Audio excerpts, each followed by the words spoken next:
नमस्कार साथियों, मैं दीपक रावत आपके साथ में और आप देख रहे हैं गढ़वाल एक्सप्रेस। साथियों, आपको याद होगा कि 2022 में हमारी जो मौजूदा कोटद्वार विधायक हैं उनका एक मैनिफेस्टो जारी हुआ था। जब वो 2022 में कोटद्वार से चुनाव के लिए उन्होंने हुंकार भरी थी और जो मैनिफेस्टो था वो कुछ इस प्रकार था कि उसमें इन्होंने बहुत सारे वादे किए थे। मैं कागज़ में मैं पर्चा अगर इनका मैनिफेस्टो दिखाऊं तो ये है वो मैनिफेस्टो जिसमें कि उन्होंने पूरे कोटद्वार से 41 वादे किए थे।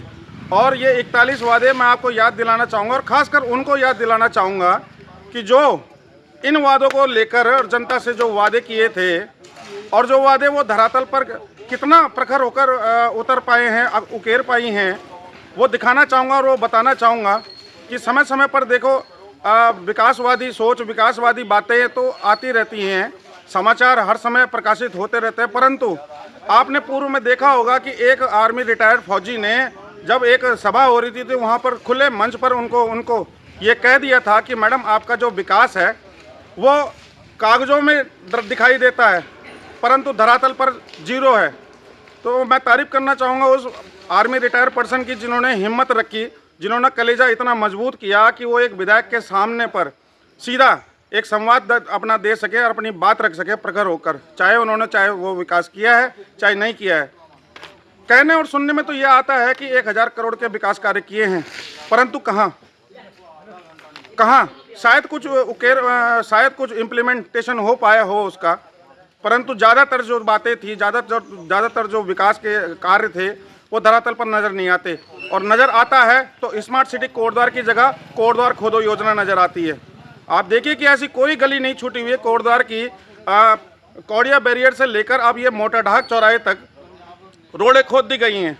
और आप देखेंगे कि 17-18 करोड़ की लागत से ये क्या बोलते हैं, चिल्लर खाल से लेकर नींबू चौड़ चौराहे तक एक 12 किलोमीटर की रोड बनाई गई थी। वो भी जनता के टैक्स का पैसा ही था। और उस जैसी वो रोड बनी ठीक 2 महीने के उपरांत फिर से सड़क खोदो योजना पहुंच जाती है मोटाढाक। अब मोटाढाक की तरफ से पूरी जो मेटल एरिया होता है, जो कोलतार की बिछाई हुई सड़क होती है, जो इतने वर्षों बाद कोटद्वार की जनता को मिलता है, वो खोद दी जाती है। और नाम क्या होता है प्रोजेक्ट का? Smart meter. पानी के जो स्मार्ट मीटर लगने हैं, जो एडीबी का प्रोजेक्ट है, उसका नाम दिया जाता है। चलिए, बहरहाल मैं ज़रा ये जो मैनिफेस्टो है मैडम का, जो 2022 के समय का है, मैं ज़रा इसकी कुछ पॉइंट बिंदु याद दिलाना चाहूँगा कि क्या कार्य होते हैं। सबसे पहला है कोटद्वार को जिला बनाएंगे। मैं सवाल ये पूछना चाहता हूँ, क्या कभी कोटद्वार को जिला बनाने के लिए कभी एक मीटिंग हुई है? कभी हुई है एक मीटिंग? या किसी ने ये कहीं पर ये कहा हो भरे मंच से, या कभी किसी ने कहा हो या बताया हो, कभी एक मीटिंग आयोजित की हुई हो कोटद्वार का माल्य उद्यान में या फिर अपने कोटद्वार के ऑडिटोरियम में या कहीं किसी अपने आवास पर कोटद्वार को जिला बनाने के लिए कभी एक मीटिंग आयोजित की गई? हमें तो नहीं लगता और ना हमने देखा न सुना। चलिए, दूसरा है राजा भरत की जन्मस्थली कण्वाश्रम क्षेत्र को राष्ट्रीय तीर्थ घोषित किया जाएगा। एक अलग पहचान के साथ म्यूजियम का निर्माण किया जाएगा। अरे म्यूजियम की बात तो छोड़िए, वहाँ आपने झील कहा था और मुख्यमंत्री जी भी आए थे, उन्होंने भी झील कहा था, परंतु झील कण्वाश्रम के लिए कहा और मिली सतपुली को। ये कौन सा दोयम दर्जा है और ऐसा कौन सा चश्मा आपने ये आंखों पर चढ़ाया हुआ है जो कि आप वादा एक दूसरे क्षेत्र के लिए करते हैं लेकिन इम्प्लीमेंटेशन वो हो जाता है दूसरे क्षेत्र के लिए। अब सतपुली में झील किसने मांगी थी भाई? क्या होगा सतपुली में झील बनकर? पुष्कर सिंह धामी जी भी जाते हैं यहाँ से हेलीकॉप्टर में उड़कर और कहते हैं कि झील बनेगी। अरे भाई, कण्वाश्रम के लिए 10 बार आपने बोल दिया कि झील का निर्माण करवाएंगे। अच्छा, ये इसमें लिखा है आपने कि म्यूजियम। कहाँ है म्यूजियम? कौन सा म्यूजियम? जो कण्वाश्रम में जो मूलभूत जो सुविधाएं थी, जो जिनके वादे किए थे आपने कि इसको विश्व पटल पर लाएंगे, कौन सा आपने एक कार्य ऐसा कर दिया? चलिए आगे बढ़ते हैं। कोटद्वार को स्मार्ट सिटी हम बता रहे हैं ना, कोटद्वार किस प्रकार स्मार्ट सिटी बना हुआ है। अब स्मार्ट सिटी में तो कोटद्वार पूरा कोटद्वार तो खोद दिया है एडीबी के प्रोजेक्ट के नाम पर। कौन सा स्मार्ट सिटी बन रहा है कोटद्वार? आवारा जो गौवंश हैं वो सड़कों पर ऐसे घूम रहे हैं जैसे कि वो रोड उन्हीं के लिए बनाई गई हो।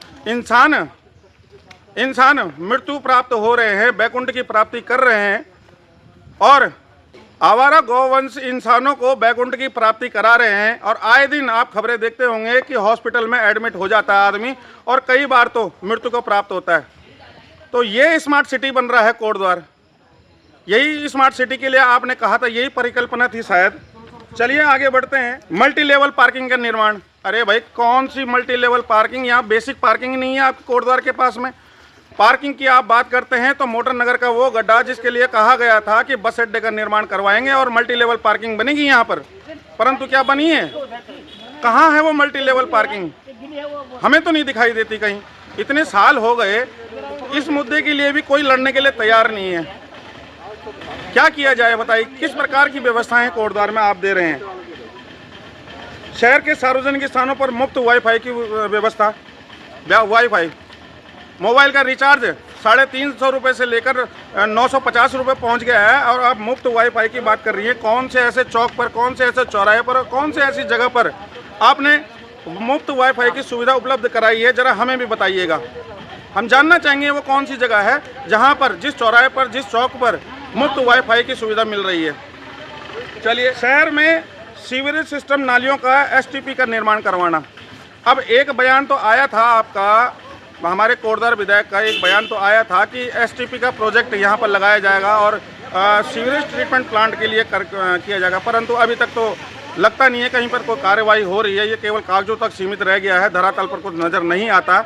हुआ होगा शायद इसके लिए भी बजट पास, आपने एक बार कहा भी था, परंतु जो नज़र आता है धरातल पर, सड़कों पर, वो नज़र नहीं आया है अभी तक।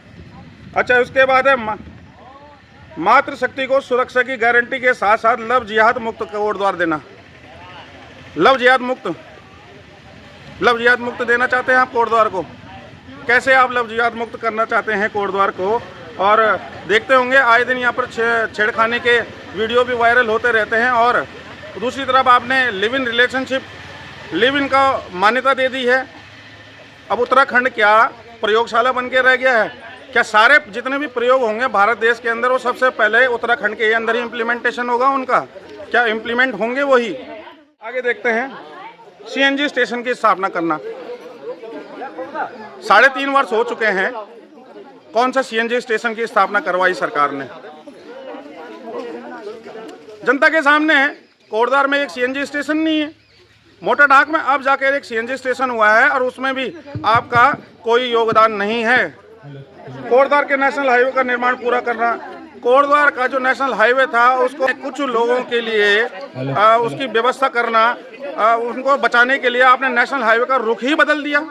नेशनल हाईवे कहीं और से कहीं और पहुंच गया। तो कौन सा नेशनल हाईवे, कैसा नेशनल हाईवे आप देना चाहते हैं?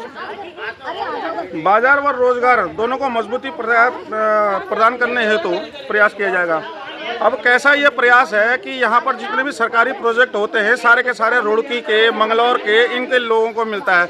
ये ठेकेदार सब वहाँ से आते हैं। क्या ये यहाँ कोटद्वार के अंदर या पौड़ी गढ़वाल के अंदर कोई ऐसा ठेकेदार नहीं है जो कि रोड का निर्माण कर सके, जो कि चैनलाइजेशन का निर्माण कर सके, जो कि सुरक्षा दीवार का निर्माण कर सके?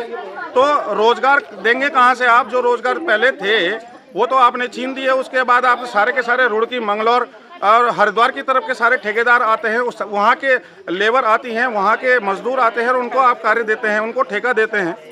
क्या यहाँ कोटद्वार पौड़ी गढ़वाल जिले के अंदर कोई एक सक्षम ठेकेदार नहीं है जिसको कि कोई सरकारी काम मिल सके और वो रोजगार उत्पन्न कर सके? तब आप किस प्रकार बेरोजगारी को खत्म करने की बात करते हैं? मॉडर्न बस अड्डे का निर्माण। भाई अब ये मॉडर्न बस अड्डा कैसा होता है हमें तो नहीं पता। कभी हम दिल्ली गए हैं तो शायद हमने एक बार देखा होगा वहाँ पर, परंतु मॉडर्न बस अड्डा, उसके लिए पहले जगह तो होनी चाहिए। जो मोटर नगर का गड्ढा है वो बस अड्डा बनना था और उसके लिए आज तक कोई कार्रवाई नहीं की गई, कोई एक रत्ती भर की कार्रवाई नहीं की गई। उल्टा जो ठेकेदार को वहाँ ठेका मिला था शशि नैनवाल जी के समय पर, जब ये नगर निगम नहीं था, नगर पालिका थी, नगर पालिका परिषद कोटद्वार था ये उस समय पर, तब से लेकर ये केस चल रहा है हाई कोर्ट में। और उल्टा ठेकेदार 20 करोड़ का मानहानि का मुकदमा ठोकता है उस पर, नगर निगम पर। अब तब आप कहते हैं कि मल्टी लेवल बस अड्डे का निर्माण करेंगे। कैसे बस अड्डा कहाँ है? कोई एक कभी कोई कार्य किया हो, कभी आगे बढ़कर कोई एक बात बोली हो उसके लिए? हमें तो नहीं पता। अगर आपके पास हो तो हमें बताने की कोशिश कीजिएगा कि हाँ हम गलत बोल रहे हैं। कोटद्वार में हेलीपैड का निर्माण करवाना। अरे हेलीपैड छोड़ो, आप पुलों की व्यवस्था ठीक नहीं कर पा रहे हो। हेलीपैड कहाँ है? हेलीपैड किधर होगा? हेलीपैड कहाँ पर होगा वो हेलीपैड? हम जानना चाहेंगे कि वो हेलीपैड आए यहाँ पर लालडांग चिल्लर खाल के इस बैरियर पर, या फिर आए जो बीएल का ग्राउंड है वहाँ पर, समय समय पर आते तो रहते हैं, हवाई दौरे तो होते रहते हैं। अमित शाह भी ऊपर से उड़ के गए थे। उन्होंने कहा था जब यहाँ पर आए थे, जब एक रैली की थी उन्होंने दुर्गापुरी चौराहे पर, उन्होंने कहा था कि ऊपर से देखने पर लगता है कि उत्तराखंड का विकास हुआ है। अरे महाराज, धरती पर उतर जाओ, कदम रख लो धरती पे, तो पता चलेगा आपको कि क्या होता है विकास और कैसे होता है विकास। ये हवाई जुमलेबाज। आप अगर यहाँ उत्तरकाशी में बादल फटा, इतनी बड़ी आपदा आई, बोला गया कि 5 लाख रुपए की आर्थिक सहायता दी जाएगी, और जब चेक के वीडियो आए तो 5,000 रुपए के चेक थे। किस प्रकार की आपकी आर्थिक सहायता है जो मजबूर गरीब असहाय लोगों को नहीं मिलती है, और मिलती है तो राज्य मंत्री दर्जाधारी की बीवी को मिलता है 2 लाख रुपए का चेक, और वो पार्षदों को मिलता है 1-2 लाख रुपए का चेक। वो पार्षद लोग जो कोटद्वार विधानसभा के पार्षद हैं, और लैंसडौन विधायक भी उनको 1-1 लाख रुपए का चेक देता है। बताओ, तब आप कहते हैं कि ये काम करेंगे। कैसे काम करेंगे आप? हवाई दौरे करने से कुछ नहीं होगा, सड़क पर उतर कर कार्य कीजिए। लालडंग चिल्लखाल की तरफ से जब कभी आएंगे तो आपको पता चलेगा कितने झटके लगते हैं, कमर में दर्द कहाँ होता है और कौन सी नस किस समय खिंच जाती है, तब पता चलता जनता का दर्द आपको। आप 50-50 लाख की गाड़ी में घूमते हैं, जिस पर कि गड्ढों का 2-2 फीट के गड्ढों का झटके कुछ असर नहीं करते, परंतु उस आदमी से पूछिए जो पैदल जाता है, साइकिल पे जाता है, मोटरसाइकिल पे जाता है, गिरते पड़ते वो नदी पार करता है अपनी, उसका दर्द आप क्या जानेंगे रमेश बाबू, है ना। सार्वजनिक स्थानों पर सुलभ शौचालय का निर्माण जानना चाहूँगा। 3.5 साल के कार्यकाल में आपने कितने सुलभ शौचालयों का निर्माण करवाया? हमने आपको पहले भी दिखाया है, पहले भी अपनी वीडियो में दिखाया है कि जो सुलभ शौचालय पहले से थे उनको फिर से तोड़ा गया, फिर से बनाया गया, सुदृढ़ीकरण किया गया, और रकम जो लिखी जाती थी उन बोर्डों पर 4-4 लाख, 4.5 लाख, 5 लाख, मात्र 50,000 रुपये में सुलभ शौचालय रिपेयर हो जाते हैं। वहाँ आप 4.5 लाख रुपए का बजट आवंटित करते हैं, और नए सुलभ शौचालय कहाँ पर? एक का निर्माण बता दीजिए, किसी चौक चौराहे पर हो। दुर्गापुरी क्षेत्र इतना बड़ा है कि कम से कम वहाँ से 250 से 300 दुकानें होंगी, परंतु एक सुलभ शौचालय नहीं है। नींबू चौड़ चौराहे में जो सुलभ शौचालय है उस पर ताला लगा हुआ है। मोटरडाक चौराहे पर जो है वो ऐसी जीर्ण शीर्ण स्थिति में पड़ा हुआ है कि आदमी वहाँ पर देखना पसंद नहीं करेगा, वहाँ खड़ा हो कैसे होगा। कोटद्वार का सुलभ शौचालय एक ऐसी जगह में है जहां पर इतनी तंग वो गली है, इतनी तंग वो रोड है, जहां पर कि खुलकर आदमी खड़ा नहीं हो सकता, और उस सुलभ शौचालय में आप 4.5 लाख रुपए का नवीनीकरण का कार्य रकम अदा कर देती हैं, और पता नहीं चलता है कि इस पर क्या हुआ है। 4.5 लाख रुपए में मात्र एक 8x6 की जगह का टाइल लगता है, और तब आप कहते हैं विकास की बातें करते हैं, विकास परक आप योजना लाते हैं। ये विकास परक योजना है आपकी, जहां पर एक 4.5 लाख रुपए का टीन शेड ऐसा लगता है वो लगवाया था, कागजों में दर्शाया था, उसका बोर्ड भी लगा था, और आपने कहा था आपके जो ठेकेदार हैं वो उसको RE के जो ठेकेदार हैं उन्होंने कहा था कि ये जो टीन शेड है अभी कार्य पूरा नहीं हुआ। अरे कार्य पूरा नहीं हुआ तो बजट कैसे मिल गया उनको पूरा? 4.5 लाख रुपए का वो टीन शेड था, और मात्र ऐसा लगता था देखने में कि वो किराए से किसी कबाड़ी से खरीद कर लाया गया हो, तब आपको उसको 4.5 लाख रुपए का टीन शेड बताते हैं। और 8 महीने पहले हमने एक वीडियो डाली थी, जबकि बच्चों ने वहाँ पर वॉल पेंटिंग की थी, और वॉल पेंटिंग को आपने बता दिया कि 4.5 लाख रुपए के काम में है ये। भाई बच्चों से वॉल पेंटिंग क्यों करवाई? उस समय आपने ही तो आयोजित की थी योजना, विधायक निधि से आपने पैसे दिए थे उन बच्चों को। फिर आप यहाँ कागज बताते हैं, सरकारी कागज, हम नहीं दे रहे, हम नहीं कोई छाप रहे उन कागजों को, वो सरकारी कागज हैं जो कहते हैं कि ये कार्य 4.5 लाख रुपए का नहीं है। तब बताइए, रोडें हमने दिखाई है आपको। एक निजी प्रॉपर्टी डीलर के लिए जिसका 50-60 बीघा का एक प्लॉट चेक खरीदा हुआ है, और उसने उसके निजी रास्ते के लिए नगर निगम से एक बोर्ड लगा दिया जाता है, और 4.5 लाख रुपए, 5 लाख रुपए वहाँ पर दर्शा दिए जाते हैं, और बताया जाता है कि ये रोड जन सामान्य के लिए। अरे कहाँ से जन सामान्य के लिए?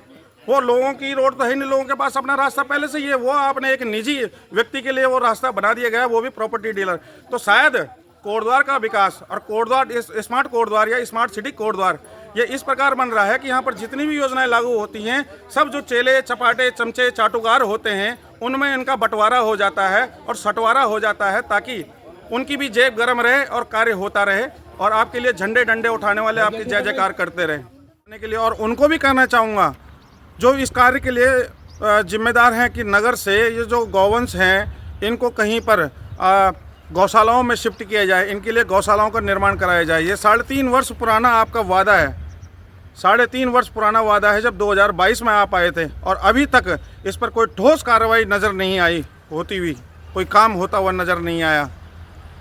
अगर नगर निगम इस पर आवारा गौ पशुओं को अनियंत्रित कहीं और शिफ्ट करता है तो तब तक जो पशु प्रेमी हैं जो कि बीच सड़क पर कभी चारा छोड़कर चले जाते हैं, कभी कुछ करके चले जाते हैं।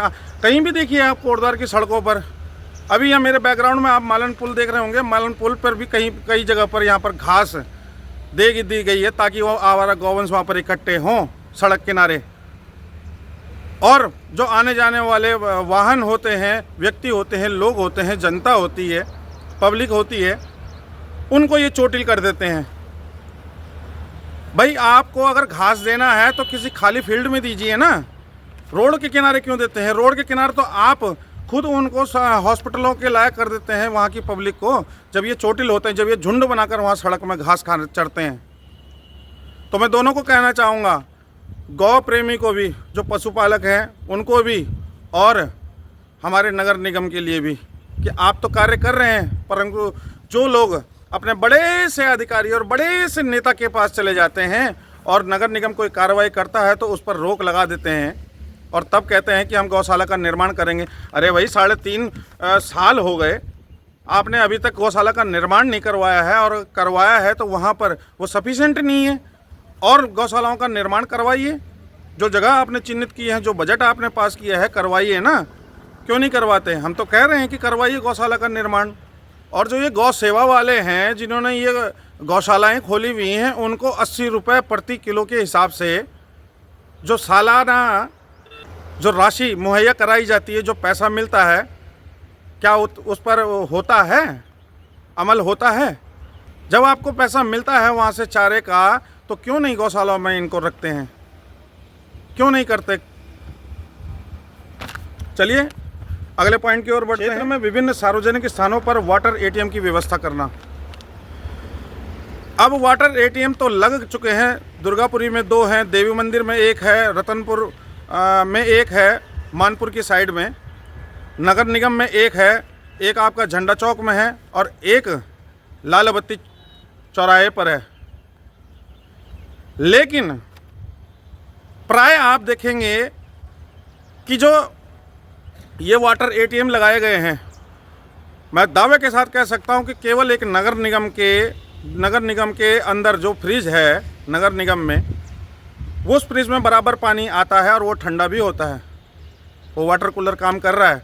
परंतु आप और जगह वाटर एटीएम देखेंगे तो कोई काम नहीं कर रहा। दुर्गापुरी का जो वाटर एटीएम है, आज तक कभी उसमें पानी नहीं आया, और पानी आता है तो बिजली नहीं होती है, बिजली नहीं होती तो वो ठंडा नहीं होता है, और अगर बिजली है तो पानी नहीं आता। आप कभी भी चेक कर लीजिए। वहाँ पर एक वाटर एटीएम दुर्गापुरी में बड़तौल फैमिली ने लगाया है, उसका बिजली का बिल भी वही निर्माण करते हैं, वो कम से कम 20 से 25 हज़ार रुपये आता है, और पानी भी वही मुहैया कराते हैं, और फ्रिज भी उन्हीं का है, मतलब वो वाटर एटीएम वो उन्हीं का है। और नगर निगम का वाटर एटीएम पर तो पानी ही नहीं आता, उसमें क्या फ़ायदा ऐसे वाटर एटीएम का, क्या फ़ायदा? देवी मंदिर वाले में आता है थोड़ा बहुत, कभी कभार नहीं आता, वो अलग बात है। फिर आप चले जाइए लाल बत्ती चौराहे पर, लाल बत्ती चौराहे वाले वाटर एटीएम पर भी पानी नहीं आता। और ठीक उसी के बगल में स्कूल की बाउंड्री से लगा हुआ एक पानी की टंकी है, वहाँ से 24 घंटे पानी बहता रहता है, बेतरतीब पानी बहता रहता है। तो क्यों ऐसी व्यवस्थाएं हैं? क्यों सही सुचारू रूप से नहीं चलवाते व्यवस्थाओं को, क्यों नहीं करते क्रियान्वयन उनका? ऐसे ही आपका झंडा चौक का जो वाटर एटीएम है, उसका नल खराब है, पानी बह रहा है तो बह रहा है, किसी को कोई मतलब नहीं, किसी को कोई लेना देना ही नहीं है। तो कहाँ आपका वाटर एटीएम? और आगे की तरफ कहाँ है? भावर की तरफ कहीं है ही नहीं। स्ट्रीट लाइटों की व्यवस्था आप देखिए बैकग्राउंड में, अभी ये दिन का समय है, 2 बजने को हैं, और यहाँ लाइटें जल रही हैं। रात को लाइटों की व्यवस्था चाहिए उन पुलों पर, और रात को तो लाइट जलती है नहीं। एक दिन एक पुल की जलेंगी, दूसरे दिन दूसरे पुल की, तीसरे दिन तीसरे पुल की। और यहाँ देखिए, कभी ये तो रात में लाइट नहीं जलेगी और दिन में चल रही हैं तो चल रही हैं। मतलब कोई हिसाब ही नहीं है इन चीज़ों का, ठीक तरीके से क्रियान्वयन नहीं हो पा रहा है। जो कर्मचारी हैं ठीक तरीके से इनका ध्यान नहीं रख पा रहे हैं, मेंटेन नहीं कर पा रहे हैं इनका डेली रूटीन। तो करना चाहिए, ये व्यवस्थाएं आपने ही बनानी है, इसीलिए नगर निगम का दायरा बनाया गया है, इसीलिए आपने अपने विधायक प्रतिनिधि वहाँ बैठा रखे हैं, कहीं नगर निगम में, सरकारी हॉस्पिटल में और अन्य जगहों पे। बाहरी व्यक्तियों का सत्यापन, बाहरी लोगों का क्या सत्यापन हो रहा है वाकई में? आप कोटद्वार से किसी भी रोड में निकलेंगे, नारियल पानी वाले इस समय पर इतने ज़्यादा हैं, फैले हुए हैं, पता नहीं कौन कहाँ से आया है, कौन कहाँ से आया है, कोई सत्यापन है कि नहीं है, कुछ पता ही नहीं है। रेडी ठेली वालों को देखिए, ई रिक्शा वालों को देखिए, सब बाहर से आए हुए हैं। भिखारियों की तादाद बढ़ती जा रही है। पुलिस समय समय पर कार्रवाई करती है, परंतु कितना कार्रवाई करेगी पुलिस भी? उतना पुलिस बल है ही नहीं कोटद्वार क्षेत्र में कि इतने बड़े दायरे में पुलिस व्यवस्था पूरी चाक चौबंद की जा सके। पुलिस तो समय समय पर अपना काम करती रहती है, समय समय पर वो कार्रवाई करती है, परंतु पूरे तरीके से किस प्रकार हो पाएगा? तो होना चाहिए सत्यापन, किराएदारों का सत्यापन होना चाहिए, दुकानदारों का सत्यापन होना चाहिए, भिखारियों को सत्यापन होना चाहिए, नारियल पानी वालों का सत्यापन होना चाहिए, ठेले वालों का सत्यापन होना चाहिए, ई रिक्शा वालों का सत्यापन होना चाहिए। जो बाहर से मजदूर आते हैं और शनिदान के नाम पर जो टैक्सी में भर भर कर आते हैं और फिर गलियों का बंटवारा होता है उनमें कि इस गली में मैं जाऊंगा मांगने के लिए, इस गली में मैं जाऊंगा मांगने के लिए। तो होना चाहिए सत्यापन, और सत्यापन एक निहायत ज़रूरी कदम है जो कि उठाना पड़ेगा शासन प्रशासन को। आए दिन आप देखते होंगे कि झंडी चौड़ की तरफ से फसलें रौंद दी जाती हैं, सूअरों के द्वारा, जंगली जानवरों के द्वारा, हाथियों के द्वारा, और ग्रासगंज की तरफ भी हाथियों का जो प्रकोप है उसके लिए कोई ठोस कार्रवाई अभी तक नहीं अमल में लाई गई है। कभी भी किसी के मकान का गेट तोड़ देते हैं, छत तोड़ देते हैं, बाउंड्री तोड़ देते हैं, फसलों को पूरा चौपट कर देते हैं, चाहे वो ग्रासगंज की तरफ का एरिया हो जो जंगल से सटा हुआ है, और चाहे वो झंडी चौड़ का वो एरिया हो जो कि यूपी बॉर्डर से सटा हुआ है। वहाँ दोनों जगह सेम समस्याएं हैं। अभी वार्ड नंबर 31 में गुलदार लगा हुआ है, उनके लिए पिंजरे नहीं है।